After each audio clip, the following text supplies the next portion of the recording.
Well, it's not only about great fuel economy cars, it's about zero gas cars, and Nissan has rolled out their race car here. It was developed from the Nissan Leaf, and now they're doing things with electric cars that you would never thought were actually possible.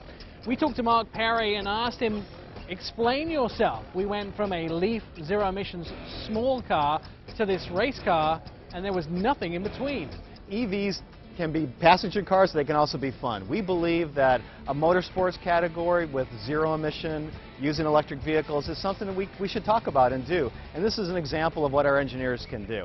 I mean, we took the guts of a Nissan Leaf, the battery pack, the motor, the inverter, and built a race car around it. It's a real thing. We do plan to race it.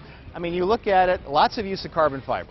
We took almost 40% of the weight out of the Nissan Leaf production car to make this. So 40% lighter. You can just see it. It sits a whole foot lower to the ground. So potholes here in New York, be a little trouble because you can see the ground clearance is pretty low. 18-inch tires and wheels, complete race suspension. It's a double wishbone, and it's a midship kind of setup for the electric motor and the battery pack. Well, we believe hybrids have a role, but it was a bridge technology. I mean, the only way to get to zero is zero. Zero emission, zero tailpipe, zero gas, zero oil. That's what we're all about long term.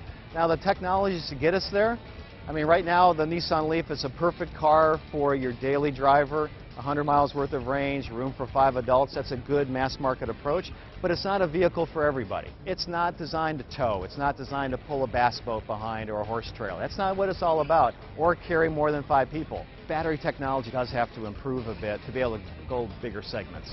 3 cars total coming that are all electric drive. So a light commercial delivery van and a sedan for the Infiniti division, so we've already talked about those. Our alliance partner Renault has 6. So there's lots of things coming on with electric vehicles. Well, thanks, Mark. The other thing that Nissan rolled out here at the New York International Auto Show was their new Versa. Now, Versa has been a staple, the small portion of Nissan, the very smallest car that they actually made in the United States. And now, look what they've done. They've updated the design. It actually looks really cool.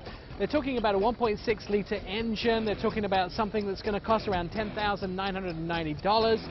You have a car which is very usable. Those seats in the back fold down 60/40, so you can get loads of stuff in the back of the vehicle. It has a 1.6-liter engine, and its fuel economy is around 36-37 miles a gallon, which means they're getting closer to that big attainable goal of 40 miles a gallon. Now you have a small sedan, which is actually economical to run, looks really cool, and of course the technology on the inside of this car is A1+. You're getting everything that you'd expect in a mid-size sedan, now in something as small as a Nissan Versa. They've gone from a very small basic car that barely had carpets to something that's just quite luxurious and does great fuel economy, but it's also designed for the American market. It looks good, it drives well, and anybody can afford it if they're in the car business.